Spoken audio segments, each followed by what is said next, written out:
Alors, on va tacler cet après-midi enfin un cycle Black Hat. C'est bien, depuis maintenant 2 ans, on fait des cycles Black Hat. Avant, c'était un peu prohibé. Et pour commencer ce cycle, on va commencer par le plus normand des Orléanais, qui voit la vie en rose en Black Hat, et qui va nous expliquer s'il faut tricher pour ranker. Je te laisse la parole. Merci Alan, bonjour à tous. Donc je m'appelle Elliot Bobier. J'ai choisi un titre de conférence parce qu'il fallait trouver un titre. L'idée au final, c'est d'essayer de comprendre qu'est-ce que le white, qu'est-ce que le black, qu'est-ce que le grey hat, et est-ce que ça existe encore, est-ce qu'il y a encore une frontière. Donc j'ai pris un ensemble d'exemples et de tests en fait pour arriver à une conclusion, et on la fera ensemble. Donc tricher, c'est définir ce mot, c'est tout simplement ne pas respecter les règles du jeu. Les règles du jeu, elles sont fournies par Google. Et ranker, c'est positionner son site, on va dire au moins en première page, ou au moins dans un top 3 ou 5. Et en gros, l'idée, c'est de savoir si on respecte les règles de Google, est-ce qu'on est capable de positionner son site, ou est-ce qu'il faut systématiquement passer à côté. Voilà. Je me présente très rapidement, donc j'ai 36 ans. J'ai plusieurs activités, notamment du e-commerce, une agence de netlinking et du conseil. Et je me présente au CA du SEO Camp. Vous avez dû recevoir un mail pour voter, donc n'hésitez pas à voter pour moi en tout premier, quoi. Voilà. J'ai plusieurs marques, donc une activité de e-commerce, des agences de conseil, Content Finder qui est un outil en bêta qui permet de lancer de la rédaction de contenu, et Dropshipping qui est un site d'impression à la demande. Mais au final, j'ai un seul métier, c'est de dealer des backlinks, faire des liens. Donc mon job est assez simple, quel que soit le sujet. Mais voilà un peu pour cadrer les choses. Et je me suis trouvé il y a plusieurs années une grosse passion pour le crade. Voilà. Donc c'est ce dont je voulais vous parler aujourd'hui. C'est patauger dans la boue, c'est sympa. Et donc on va voir comment ça se passe et qu'est-ce qu'on en ressort. C'est surtout ça qui est intéressant. Donc aussi. Il y a une chose, c'est en anglais on parle de SEO, Search Engine Optimization, et en français on a traduit ça par du référencement naturel. Sauf qu'en fait ça n'a rien de naturel. Si on optimise, on ne fait pas du naturel. Donc on a encore traduit ça comme des gros porcs et des sagouins, ça veut rien dire en fait, puisqu'on ne peut pas faire du naturel, ça n'a aucun sens. Si on commence à toucher une title, si on commence à écrire du contenu, si on commence à mettre ça dans des outils et à se créer des liens, c'est qu'on n'est pas du tout naturel, on optimise. Donc pour moi, c'est du référencement optimisé et pas du référencement naturel. Voilà, première chose. J'ai un prof quand j'étais en école de commerce qui m'a dit quand tu sais pas quoi mettre, tu fous une image de panda ou de petits trucs, un truc sympa, quoi. Donc voilà. On a 3 leviers pour optimiser, ça je vous apprends rien. Il y en a un sur la technique, j'en parlerai pas parce qu'aujourd'hui avec tous les CMS du marché et les solutions tech qu'on a, en fait c'est plus trop un sujet. Le contenu et la popularité. Donc le contenu c'est le texte qu'on écrit, la popularité c'est tout simplement les liens. Voilà. Pour faire simple, donc netlinking, backlink, rétrolien, vous appelez ça comme vous voulez, mais ça reste faire des liens. Voilà. Je vais commencer par le contenu, qui est le premier gros pilier. Donc il y a 2 piliers, contenu, popularité. Après, on conclura. J'ai regardé un peu les règles du jeu parce qu'on les oublie rapidement. Donc ce qu'on appelle les guides, les guides qui sont donnés par Google. Google nous explique ce qu'on a le droit ou ce qu'on n'a pas le droit de faire, tout simplement. Donc il nous dit notamment en contenu, on n'a pas le droit d'avoir plusieurs pages ou plusieurs noms de domaine qui ciblent des régions. Donc on ne peut pas faire des clusters par région. Si on fait du devis travaux, je sais pas, ou du devis plombier, on ne peut pas avoir 500 pages par ville ou par région ou par département. On ne peut pas générer des pages pour essayer de renvoyer l'internaute toujours vers le même formulaire, pour essayer de le faire signer ou de générer du devis. Et on ne peut pas avoir des pages qui sont trop similaires. Voilà. Là, je vous apprends rien encore, c'est un peu la même chose. On n'a pas le droit, pour faire simple, de générer du contenu, de faire du contenu de mauvaise qualité. On n'a pas le droit de faire de chaînes de Markov, donc c'est des modèles de... En gros, si on prend du texte, on secoue très fort et on voit ce que ça donne. On ne peut pas compiler plusieurs contenus, on ne peut pas afficher du contenu qui vient de différentes API. Tout ça, on n'a pas le droit, c'est interdit. Et on n'a pas le droit d'améliorer en fait, le classement de Google avec du contenu qui ne serait pas vraiment informatif ou intéressant. Donc ça, c'est les règles en fait, de ce que Google nous donne. Et j'ai regardé une simple requête qui est sur un truc de devis peinture. Alors j'ai pris Nogent-sur-Seine, mais ça marche avec beaucoup de villes. C'est Choisy-le-Grand, c'est ça? D'accord. Et tout le premier résultat de Google, en fait, c'est que des annuaires ou des sites de devis. Il n'y a pas un seul artisan. Donc c'est que des gens qui ont agrégé du contenu, qui ont agrégé des artisans, pour avoir ce type de résultat qui se positionne, OK, sur un mot-clé de long trend, je suis d'accord, avec pas beaucoup de volume de recherche, ok, mais au final, le contenu il répond à l'intention de l'internaute, puisque l'internaute il veut des devis, donc on lui sert des sociétés à appeler, mais ça va complètement à l'opposé des règles de Google où on nous a dit qu'on ne devait pas empiler du contenu l'un sur l'autre, qu'on devait faire du contenu intéressant et blablabla et blablabla. Voilà. Sauf qu'en fait, on est complètement contradictoire sur le sujet. Du coup, je me suis dit, je vais créer du contenu intéressant pour Google. Si le contenu il est intéressant pour Google, c'est qu'il va me positionner au moins dans un top 5 ou dans un top 10. Okay, donc j'ai pris une requête, peintre décorateur intérieur Béligna, c'est une ville, avec la title, et je vous ai mis mon magnifique contenu que j'ai créé pour l'occasion, que je vous laisse lire, donc, voilà. Qui, je le rappelle, est censé être beau, puisque Google me positionne dans les premiers, on va dire. Voilà. Donc, comme vous le voyez, ça ne veut rien dire. Ça ne veut rien dire, mais pour un moteur, il l'interprète quand même comme un contenu de qualité. D'accord? Pourquoi?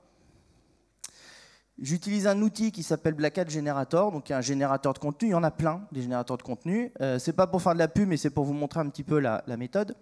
Ici, je suis parti sur les lieux de drague à Carcassonne. J'avais aussi rencontre gay au WC de la gare Montparnasse. C'est aussi une requête qui apparaît en Search Console.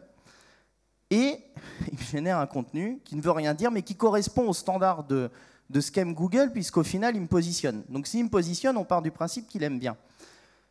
Et qu'est-ce que j'ai dans ce contenu au final? J'ai des H1, donc j'ai une stratégie HN, j'ai des mots-clés soulignés, j'ai des mots-clés avec des puces et des numéros, j'ai du gras, j'ai de l'italique, j'ai du netlinking interne. Bref, j'ai un contenu qui, aux yeux d'un moteur, paraît passé.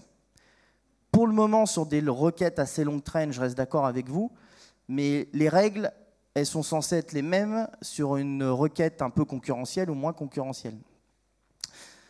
Il y a plein d'outils qui font ça. Là, c'était pour vous donner un ordre de grandeur. Donc, on voit qu'en fait, c'est quoi? C'est du contenu qui a été aspiré de droite à gauche. On a secoué fort, on a fait des bouts justement de chaînes de mots. On les a mis dans un autre sens et on arrive à un contenu intéressant. Du beau contenu, mais quand même du contenu crado. Mais il est beau quand même, mon crado. Pour une raison très simple, c'est qu'en fait, je reviendrai, je vais le détailler un peu plus derrière. Si on génère du contenu assez bêtement, on n'arrive pas à ces résultats-là. Si on vient piocher dans des outils comme Your Text Guru, par exemple, qui est un outil de sémantique et qui va nous donner en fait un corpus de mots à utiliser, pour faire simple. Donc les frères Perronnet seraient là, ils me reprendraient sur le vocabulaire, mais pour faire simple, si vous parlez bien d'un sujet, vous avez un ensemble de mots à utiliser. Si vous expliquez ou vous détaillez la Tour Eiffel, vous allez forcément utiliser monument, acier, parisien, en bord de Seine, conçu en telle année, ainsi de suite et ainsi de suite. Et c'est comme ça que Google, en fait, Google ne comprend pas, puisque c'est un moteur, de quoi on lui parle. Par contre, il est capable de savoir si vous répondez au sujet ou pas. On va le voir un peu par la suite. Et EZ-Word, qui est un outil qui a été conçu par Christian Méline, qui nous donne des idées de sujets, ou plutôt des mots rares, ou des mots qu'on trouve peu souvent dans le contenu, mais qui sont quand même intéressants. Ça, c'est un exemple de EZ-Word. Je suis parti sur comment consoler son amoureux, qui est une requête FR et qui paraît être une intention de recherche assez intéressante. Et on voit qu'on doit utiliser bébé, chambre, colère, occasion, parent, psychologue. En fait, tout ça, c'est un ensemble de ce qu'on appelle un corpus, un ensemble de mots, tout simplement, qui reviennent très régulièrement.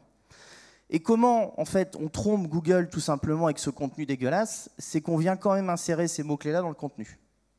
Donc lui, au final, Google, il ne sait pas comprendre une phrase, mais il est capable de voir qu'il y a un ensemble de mots qui parlent bien du sujet, et il est content. Ça, c'est Your Text Guru. Les deux outils sont complémentaires. Je suis parti sur bol tibétain pour vous montrer un ensemble de requêtes. On voit qu'on nous dit quand on parle de bol tibétain, on parle de cristal, on parle de massage avec des bols tibétains, on parle d'afficher une grille ou une liste, ça c'est pour des sites e-commerce. On parle de bol chantant, on parle de métaux, bref, on a un ensemble de mots qui, quand on connaît bien le sujet des bols tibétains, font sens et sont complètement logiques en fait. Et si vous parlez bien de votre sujet, décrit dans l'ensemble, ces mots ont une logique, ils ont tous forcément un sens. Et si vous ne trouvez pas de sens, vous le tapez dans Google, donc bol tibétain, Népal, Jupiter ou Patan, par exemple, et vous allez voir que vous avez une requête explicative et vous allez comprendre pourquoi ce mot est demandé en fait. Donc je ne rentre pas dans le détail, pour ceux qui connaissent l'outil, vous comprenez un petit peu l'optimisation du texte, mais ce qu'il faut retenir, c'est que Google va se baser sur certaines requêtes pour savoir si le sujet est bien traité ou pas. Donc en fait, les mots un peu généralistes sont juste là pour faire beau, quand Google analyse un texte, ou n'importe quel moteur de recherche d'ailleurs. Et lui, ce qui va s'agripper, sur quoi il va gratter, il va rester, c'est ces mots spéciaux ou spécifiques liés à la thématique. Et c'est comme ça que Google sait si vous répondez bien ou pas. Il a d'autres algos derrière pour vérifier son premier calcul, mais en gros, c'est ça la question. Donc quand je génère mon contenu tout pas beau, là que vous avez vu tout à l'heure, si je gère bien l'insertion des mots avec certaines proportions, Google se dit que le contenu a l'air d'être intéressant. Et c'est ça en fait le jeu. C'est deux choses. Vous savez, c'est le fameux le qui est-ce, quoi. Vous devez trouver la personne en posant des questions, mais sans préciser le prénom. Donc en fait, quand on rédige du contenu, c'est ça le sujet. C'est je dois parler de la Tour Eiffel, de l'Arc de Triomphe ou de je ne sais pas quel monument, mais sans utiliser le mot du monument. Donc j'utilise un ensemble de mots. Quand on connaît son sujet, ils sont tout à fait logiques. Comme nous, quand on rédige du contenu web, on n'est pas forcément expert dans le sujet. Des outils, comme je viens de vous montrer, nous permettent d'avoir ces mots et de savoir quels sont les termes les plus utilisés. Donc comment font des Your Text Guru & Co pour trouver ces mots-clés-là? Ils vont récupérer le contenu d'un ensemble de pages, en première, en dixième, en centième, et ainsi de suite. Et ils vont analyser l'ensemble des corpus pour déterminer une probabilité qu'un mot soit utilisé. Voilà. Et ils arrivent à déterminer que quand on parle de bol tibétain, le Népal, d'une manière générale, revient X fois, quoi. Voilà. Donc en fait, c'est ça le jeu du contenu. Il est crado pour nous, mais il est beau pour Google au final. Pourquoi je dis qu'il est beau? Parce qu'il nous positionne. Donc s'il n'était pas beau, il ne nous positionnerait pas. Voilà. Donc c'est que lui a estimé, via ses calculs, qu'on répondait bien à la requête de l'internaute. Voilà. Au final, répondre à la requête, c'est quoi? Ou montrer à Google qu'on est un professionnel. Donc pour ceux qui connaissent le film, vous allez comprendre. C'est traiter l'ensemble des requêtes du sujet. Et donc c'est ça qui est intéressant, c'est de regarder en fait ce que les internautes attendent. Là, je suis parti sur nos amis les poules. On a effectivement, donc soit on a du Google Suggest, soit on peut avoir du People Also Ask sur pourquoi est-ce que les poules ne pondent pas en hiver, ainsi de suite. Et on trouve notamment avec EZ-Word d'autres idées de requêtes qui sont, peut-on donner des coquilles d'huîtres aux poules? Le chien qui mange les poules, que faire? Pourquoi mes poules ne mangent pas de maïs? Et est-ce que les poules mangent des pommes de terre cuites? Voilà. Ça peut paraître anodin, mais si on écrit un ensemble de contenus avec des pages bien spécifiques, et on le verra après, d'autres critères, au final, Google se dit qu'on répond à l'ensemble des problématiques ou des intentions de recherche de l'internaute. Donc en gros, si l'internaute il se pose ces questions et qu'on lui répond correctement, et que notre site web répond à l'ensemble des questions, on est spécialiste du sujet des poules, ou des poulaillers, ou de je ne sais quelle thématique, quelle que soit la qualité du contenu derrière. Donc ce n'est pas juste générer un contenu avec les bons mots, c'est générer un ensemble de contenus qui font que la thématique est globalement couverte. Et Google se dit, le mec c'est un pro du sujet des poules, il s'y connaît parce qu'il a traité 90% des requêtes. Voilà. Peu importe le contenu qu'on a mis à l'intérieur, du moment que le contenu utilise la bonne sémantique. Toujours pareil, je vous ai mis un renard du coup cette fois-ci pour changer. L'ensemble de ces contenus, donc maintenant on a des titres, on a traité des sujets, il faut qu'ils soient maillés entre eux. Quand on dit mailler, c'est faire un lien en interne, c'est-à-dire qu'il faut qu'il y ait une relation.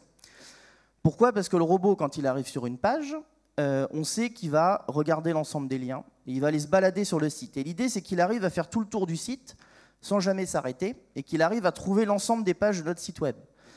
On a un site de 300 pages, le jeu c'est qu'il indexe le plus vite possible et qu'il voie l'ensemble de nos requêtes parce que dans son calcul, le premier coup que l'algorithme calcule la qualité du site web, ce qu'on veut c'est qu'il voie toutes nos pages d'un coup. Mais ce maillage il n'est pas fait n'importe comment, il n'est pas fait bêtement. Quand je suis chez Darty, que je suis en train de regarder les télés, j'en ai rien à foutre des machines à laver puisque je regarde une télé. Par contre, une télé c'est aussi un câble HDMI, c'est aussi un magnétoscope, c'est aussi un lecteur DVD, c'est aussi une console, c'est aussi ce genre de truc. Mais ce n'est pas une baignoire et ce n'est pas une douche. Donc la manière dont on gère notre contenu en interne, il est super important. Il y a ici deux écoles, Laurent Bourrelli pour la première et la deuxième, les Perronnet sur un maillage.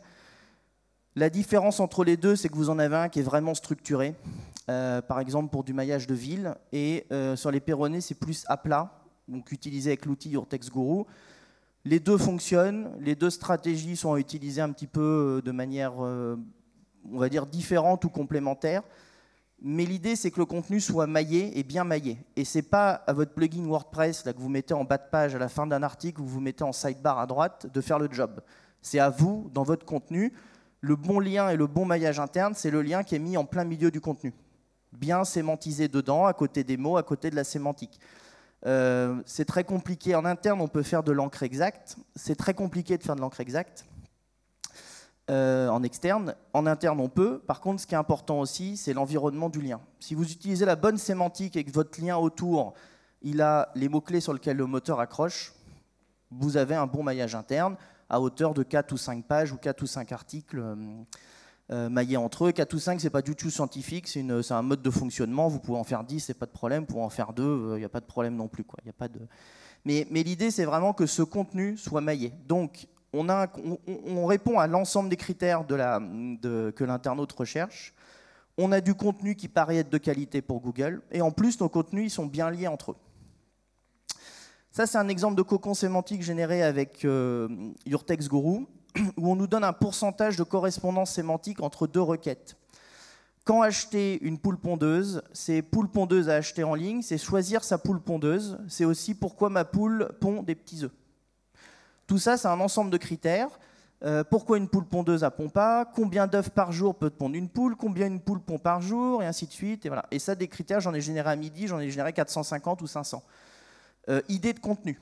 Tout n'était pas bon à prendre, mais l'intérêt, c'est que lui, il vous les classe et il vous donne la correspondance sémantique. Et on avait une marque qui s'appelle Pied de Poule, qui est une marque de bol breton. Je les ai eus en requête, il ne me les a pas affichés ou il ne me les sort pas en ayant une correspondance sémantique élevée. Parce que l'outil est capable de nous dire ton bol pied de poule, il n'a rien à voir avec tes poules pondeuses. Voilà. Par contre, j'ai toutes les races de poules, j'ai toutes les problématiques sur le poulailler, sur les saisons, sur ainsi de suite.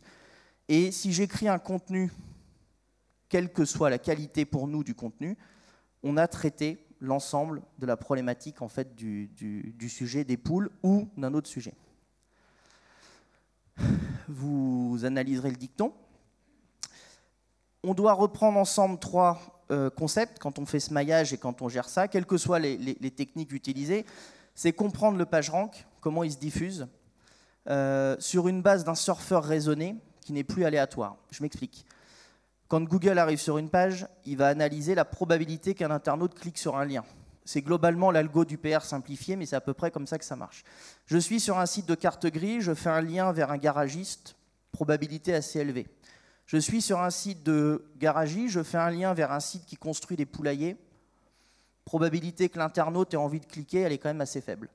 Donc c'est ça en fait qui va derrière indiquer si le PageRank il passe beaucoup ou il passe pas du tout. C'est pour ça que des fois vous allez faire un lien qui vous pousse et des fois vous faites un lien qui vous pousse pas. Parce que sémantiquement, le lien n'a pas de correspondance ou n'a pas d'intérêt.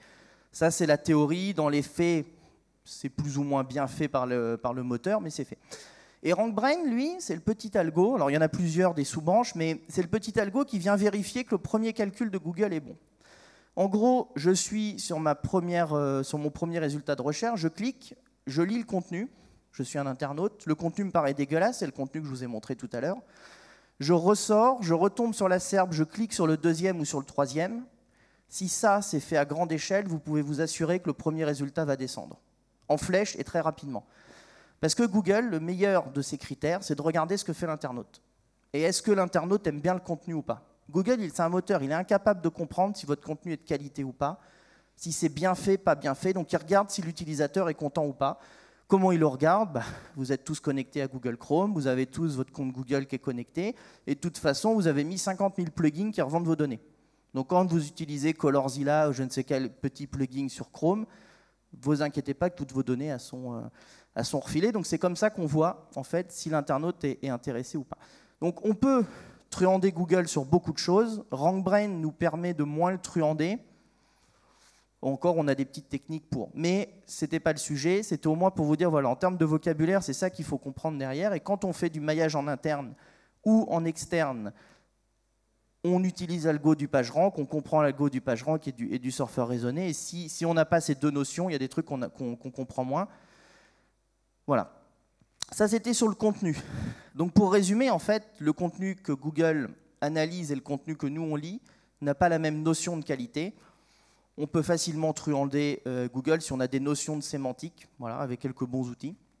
Donc, encore une fois, ce n'est pas une critique en mode truandage, Google est nul, blablabla, parce que quand on veut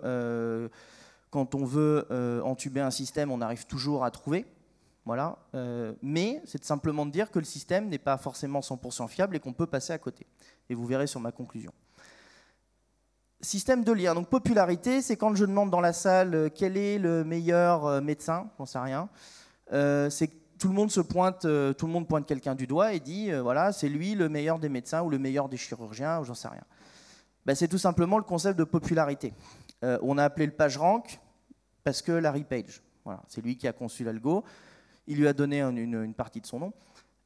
L'idée, c'est de dire est-ce que le site est populaire ou pas. La notion de popularité, elle est encore quand même assez subjective, mais Google va essayer de la calculer en se disant est-ce que le site web qui parle de ce contenu-là, il est quand même apte à en parler ou pas. Je vous la fais simple, mais vous le lirez dans le détail.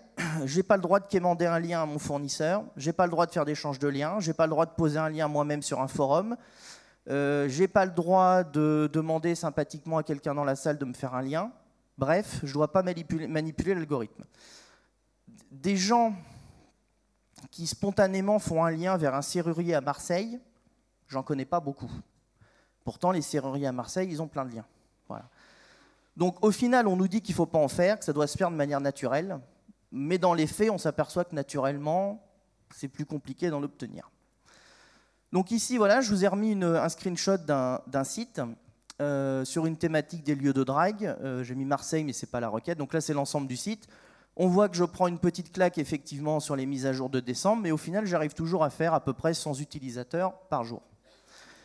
Donc, on peut générer des visiteurs et convertir derrière avec un site qui a de la popularité. Voilà, ça c'est un fait. Quand on parle de popularité, ça veut dire quoi? Ça, c'est un screenshot de SEO Observer. C'est simplement pour dire, donc je ne vais pas vous le démontrer par A plus B parce que vous l'avez vu dans 50 confs, mais globalement, si on n'a pas de lien qui pointe vers nous et des liens de qualité, donc encore une fois entre guillemets qualité, parce que la qualité c'est quoi? C'est des sites qui sont eux-mêmes populaires et qui font un lien sur le même sujet que nous. Donc si je suis à un site de carte grise, globalement c'est des garagistes, des sites d'automobiles, des sites de voitures, des sites qui parlent de la carte grise qui vont pouvoir me faire un lien. Si je reçois des liens d'un site de, j'en sais rien, de comptabilité, quoi qu'encore ça pourrait marcher, mais si je reçois des liens d'un site qui n'a rien à voir, ou au moins la page qui me fait le lien n'a rien à voir avec mon contenu, c'est plus compliqué. 5 minutes? Ok, nickel. Dans les faits, c'est un petit peu différent. Une fois qu'on a compris que la relation entre le porno et le jardinage, c'était le concombre. Elle n'est pas de moi, mais elle est globalement vraie. C'est-à-dire que vous arrivez toujours à relier deux thématiques entre elles, au moins sur une page, en disant je suis un cabinet d'experts comptables, j'ai un client qui fait des cartes grises en ligne, voici la législation, et on peut faire un lien vers le site de cartes grises. Donc ça peut des fois être tiré par les cheveux, parce que c'est quand même assez dur d'arriver à trouver des liens dans sa thématique, où au bout d'un moment, on a quand même rincé les sites sur lesquels on pouvait obtenir un lien. D'accord ? C'est pour ça, en fait, que quand on parlait de la stratégie de contenu tout à l'heure, trouver des idées de contenu qui s'éloignent un petit peu de notre thématique proche permettent d'augmenter nos sources de liens possibles. Je suis sur les cartes grises, je peux commencer à dériver sur les assurances pour les scooters, les assurances pour les voitures électriques, les garages du coup à Paris, les assurances pour sa place de parking, ce genre de choses. Et du coup, j'ai un nouveau monde qui s'ouvre, c'est plus que les cartes grises, ça vient des sites d'assurance, des sites de voitures, des sites de parking, donc parking veut dire immobilier et ainsi de suite.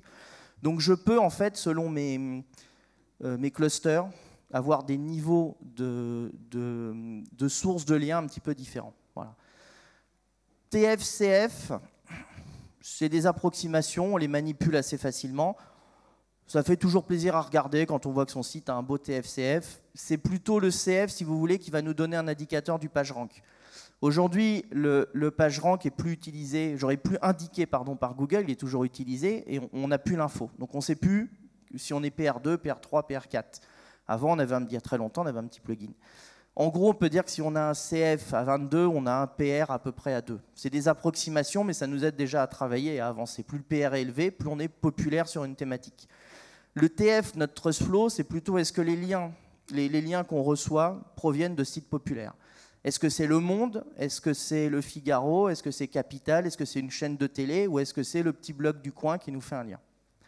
Ça, on le voit assez facilement quand on a des stratégies de PBN, j'y reviendrai après. On a généralement un trust flow qui est assez bas et un CF qui est assez élevé parce que ce n'est pas des sites d'une grande qualité ou des sites vraiment reconnus qui nous font un lien.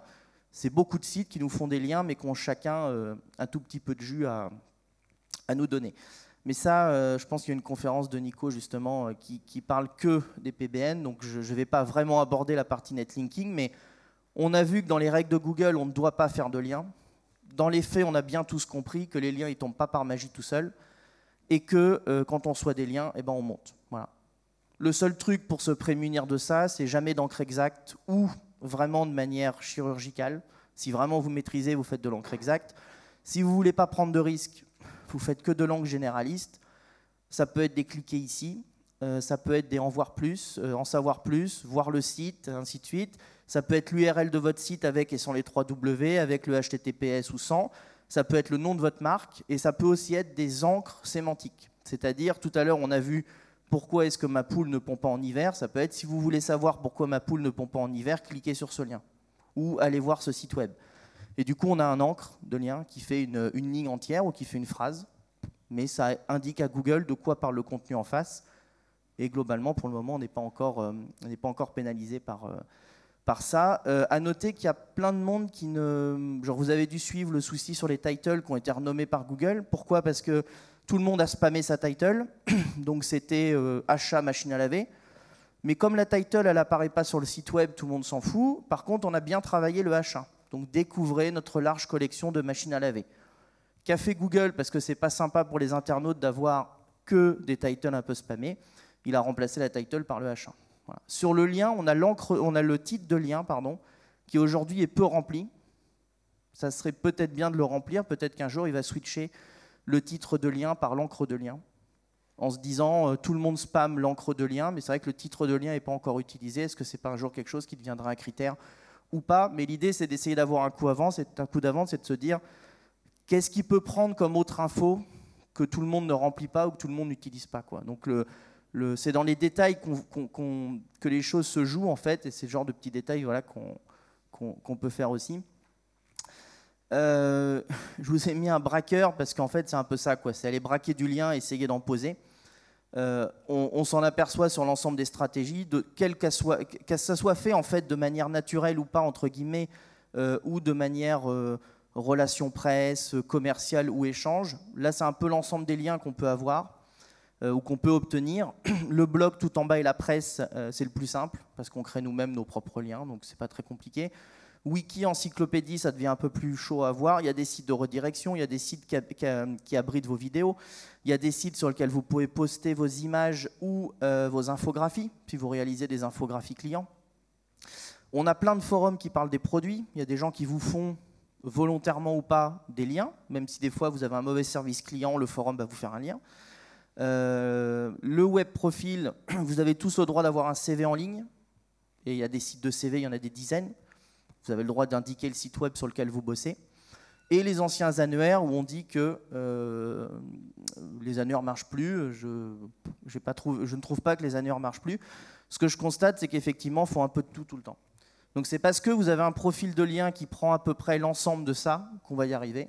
10 ? C'est à peu près parce qu'on a un ensemble de liens qui est vraiment généralisé, qui semble naturel, puisqu'en fait, dans la vraie vie, personne n'a que des blogs que des blogs ou que de la presse ou que des petits sites web, encore moins des WordPress avec toujours les mêmes thèmes qui pointent vers chez vous. C'est un ensemble de choses. Mais on peut simuler ça tout à fait et essayer de se dire je fais 10 ou 15 liens dans chacune des catégories, ce qui fait une centaine de referring domaines à la fin. Voilà. Mais si on n'a pas ce travail, c'est ce qu'on s'aperçoit, si on n'a pas ce travail d'aller chercher des liens, ils ne viennent pas tout seuls et on ne monte pas. Et ça fait depuis 2008-2009 que je suis dans les SEO. Depuis 2010 ou 2011, j'entends dire que les PBN vont se faire exploser, que Google a la solution, que ceux qui ont fait des PBN, ça ne marchera pas, ils vont se prendre des pénalités, blablabla et blablabla. Ça fait 10 ans que les mecs qui font des PBN sont devant les autres et qu'ils encaissent le cash pendant que ceux qui ne veulent pas faire de lien le regardent. Voilà. Donc même si aujourd'hui on se fait pénaliser, ça fait quand même 10 ans que les mecs prennent le cash et qu'ils sont devant. Voilà. Donc est-ce que ça valait le coup de se prendre une pénalité pour gagner 10 ans d'avance? Et c'est pas fini. Je ne dis pas que la pénalité arrive demain. En réalité, c'est extrêmement compliqué pour Google de savoir si le lien a été posé ou pas. La seule manière qu'il a de vous gauler, c'est de vous tendre un piège en mode vous faites beaucoup de liens, ou même quelques liens, il vous fait tomber en position 80, et vous, comme un gros guignol, vous allez aller enlever vos liens. On va dire, je viens de poser un lien qui est mauvais, alors je vais tout de suite l'enlever. Si vous l'enlevez parce qu'il vous fait chuter, c'est que c'est vous qui l'avez posé. Si vous ne l'avez pas posé, vous ne pouvez pas l'enlever. Voilà. Et on constate qu'on perd des fois des positions. Quand je fais 10-15 liens sur une page, je me prends un shoot en 80, 75e, 70e, j'attends, je reste tranquille, et puis ça revient, mais en positif. J'ai regagné 5 places par rapport à la base. Mais il m'a fait faire du yo-yo pour me faire flipper. On parlait avec Julien hier soir du concours Next Level qui avait eu lieu. La pénalité, elle est tombée le samedi soir à 2h du matin, je crois, pour emmerder tout le monde, pour pourrir le week-end de tous les participants. Voilà. Donc en fait, c'est la guerre psychologique, et le seul truc que Google il a, c'est de vous embêter, de vous tendre des pièges. Si vous tombez dedans, vous vous faites gauler. Ouais. C'est comme à chaque mise à jour où tout le monde panique en disant qu'est-ce que je dois faire, qu'est-ce que je dois retirer. Non, vous faites rien et puis ça revient. Voilà. Des fois, ça ne revient pas, mais ça, on n'y peut rien. Puis des fois, ça revient. Donc, voilà ce qu'on peut en dire. Je ne vous apprends rien de nouveau sous le soleil. Mais si vous êtes encore persuadé qu'il ne faut pas faire de lien, faites-le intelligemment, mais on peut en faire. Juste un petit rappel quand même. Donc là, je vous ai mis le débarquement parce qu'on peut envoyer les troupes assez fort avec du PBN. Un truc, P, c'est pour private, privé. Quand vous mettez votre PBN sur toutes les plateformes du monde pour gagner de l'argent, c'est plus un PBN privé.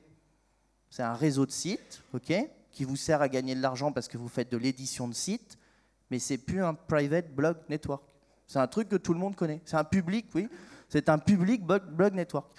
Qu'est-ce que je veux dire par là? C'est que la vraie stratégie de PBN, il ne faut pas l'oublier, c'est d'avoir des sites dont vous êtes le seul à connaître le nom et l'identité, et vous ne les donnez pas à tout le monde. Vous ne faites pas d'échange de liens avec, vous ne faites pas de plateforme, vous ne vendez pas des liens, vous faites pas... Il y a un réseau de sites pour vendre des liens, il y a un réseau de sites que personne ne connaît, qui est que vous. Voilà. J'arrive sur la fin. On arrive à manipuler Google, on arrive à s'amuser avec des techniques de génération de contenu, d'améliorer avec de la sémantique, en faisant du lien, en bricolant. Voilà. Il y a un truc qu'on ne pourra jamais passer en termes de contrôle, c'est tout simplement les vraies marques qui obtiennent du trafic autre que par le SEO. Donc nous, on va faire un petit site, je sais pas, d'affiliation sur les arbres à chat. Globalement, on ne deviendra jamais leader de l'arbre à chat, fabricant d'arbres à chat avec de la pub sur TF1, Capital qui vient nous voir dans nos locaux, le Financial Times qui fait un article sur nous, et on a notre tronche dans, je ne sais pas, qui est le grand magazine économique où on passe sur BFM TV pour montrer notre arbre à chat innovant, quoi. Voilà. Parce qu'on fait du SEO et on reste là-dedans.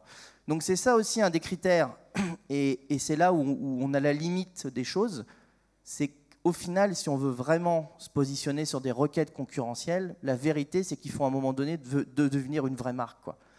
Une véritable marque avec un vrai branding, avec une vraie promesse marketing, des vrais clients contents et tout simplement de la publicité télé, du AdWords, de la publicité Facebook, des régies publicitaires, des journalistes qui vont parler de nous, des vrais internautes qui vont parler de nous, une vraie vie autour. Donc on peut simuler, émuler un petit peu tout ça. Donc on a des bots, des petits outils qui permettent d'envoyer des bots sur des sites web, leur faire des actions, les faire cliquer dans la SERP, revenir. C'est de plus en plus compliqué, mais ça se fait encore. Pour simuler un peu cet engouement, on va dire, on peut aussi manipuler un petit peu les Google Suggest en suggérant des marques sur des produits. Ça reste du bricolage. Voilà, c'est-à-dire que face à une vraie marque, quand on est un site d'affiliation dans la mutuelle et qu'en face de nous, on a des vrais mutualistes qui ont des vrais produits, qui sont vraiment experts du sujet, ça reste quand même compliqué. Donc c'est ça la limite du sujet, la limite de la chose, c'est qu'on reste quand même sur au moins de la moyenne traîne ou des niches ou des requêtes un peu moins concurrentielles. Et c'est vrai que si on veut vraiment monter sur de la grosse requête, on peut faire notre job de SEO, mais à côté, il faut une vraie marque avec l'environnement qui va autour du marketing. Voilà. Pour conclure, et je devrais être pas mal dans le timing. Combien? Ok. J'aurai un peu d'avance. En gros, ce que je vous ai montré là, c'est qu'avec du contenu dégueulasse, quelques outils et une stratégie de lien, j'arrive à faire une centaine de visiteurs par jour. et sur un site que je n'ai pas touché depuis 1 an et demi, où je ne m'étais pas trop foulé à travailler.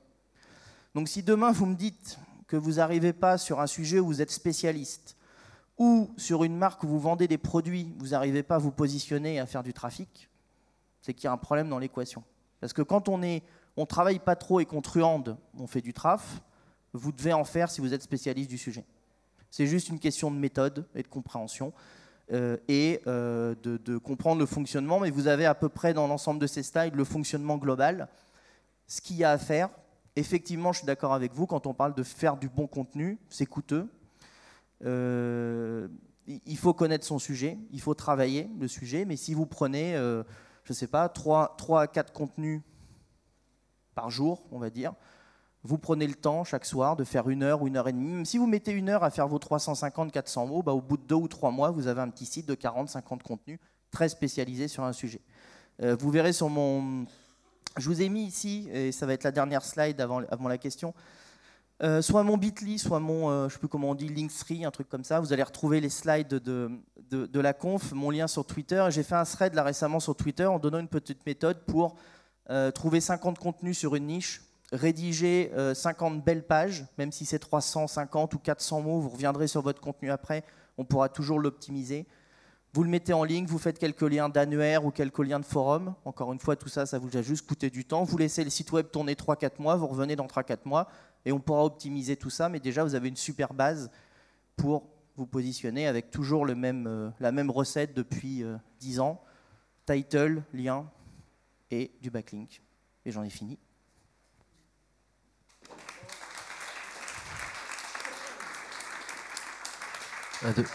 Merci beaucoup. Alors, est-ce que vous avez quelques questions? J'ai 1 minute de questions. J'ai la question Mug avant. Déjà, vas-y. Comment se nomme l'algorithme visant à comprendre les requêtes complexes et à identifier la qualité d'un contenu? Ouais, je l'ai entendu par là. Wrong Brain, c'était qui? Sandrine. Ah. Non, elle est disqualifiée, elle. Bah, tu choisis maintenant. Non, c'est toi le conférencier. Le monsieur là, ouais. Allez. Allez, ils sont bons joueurs.